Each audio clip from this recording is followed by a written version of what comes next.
মুস্তাফিজের নিয়ন্ত্রিত বোলিংয়ে বড় জয় পেল লাহোর কালান্দার্স।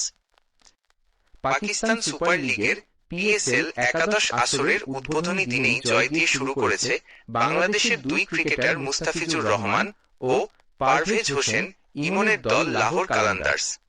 যদিও ব্যাট হাতে অভিষেকটা স্মরণীয় করতে পারেননি ইমন, তবে বল হাতে নিয়ন্ত্রিত বোলিংয়ে দলের জয়ে গুরুত্বপূর্ণ ভূমিকা রেখেছেন মুস্তাফিজুর রহমান। লাহোরের গাদ্দাফি স্টেডিয়ামে অনুষ্ঠিত ম্যাচে হায়দ্রাবাদ কিংসম্যানকে ৬৯ রানে হারিয়েছে লাহোর কালান্দার্স। টসে জিতে আগে ব্যাট করতে নেমে ২০ ওভারে ৬ উইকেট হারিয়ে ১৯৯ রান তোলে লাহোর। দলের হয়ে সর্বোচ্চ ৫৩ রান করেন ওপেনার ফখর জামান। ৩৯ বলে তার ইনিংসটি ছিল ৫৩ রানের। এছাড়া হাসিবুল্লাহ খান ২৮ বলে অপরাজিত ৪০, মোহাম্মদ নাইম ১৯ বলে ৩০ এবং সিকান্দার রাজা ১০ বলে ২৪ রানের কার্যকর ক্যামিও ইনিংস খেলেন।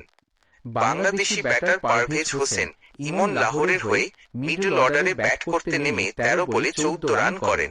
ইনিংসের সময় মার্নাস লাবুশেনের বলে একটি দৃষ্টিনন্দন ছক্কাও হাঁকান তিনি।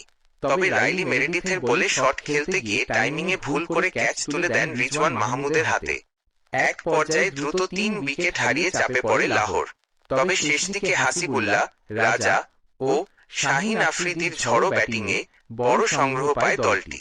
হায়দ্রাবাদের হয়ে রাইলি মেরেডিথ ও হাসান খান নেন ২টি করে উইকেট। ২০০ রানের লক্ষ্য তাড়া করতে নেমে শুরুটা মন্দ হয়নি হায়দ্রাবাদের। খান করেন ৯ রান এবং সাইম আইয়ুব করেন ১৭ রান। পাওয়ার প্লেতে ২ উইকেটে ৪৮ রান তুলেছিল হায়দ্রাবাদ। তবে ম্যাচের মোড় ঘুরে যায় ষষ্ঠ ওভারে মুস্তাফিজুর রহমানের আক্রমণে আসার পর। প্রথম স্পেলের ২ ওভারে তিনি দেন মাত্র ৯ রান এবং তুলে নেন গুরুত্বপূর্ণ ১ উইকেট। তার ধীরগতির বলেই ইরফান খান ক্যাচ আউট হন। এরপর নিয়মিত বিরতিতে উইকেট হারিয়ে ম্যাচ থেকে ছিটকে পড়ে পিএসএল এর নতুন ফ্র্যাঞ্চাইজি হায়দ্রাবাদ। হায়দ্রাবাদের হয়ে সর্বোচ্চ ২৬ রান করেন মার্নাস লাবুশেন ২২ বলে।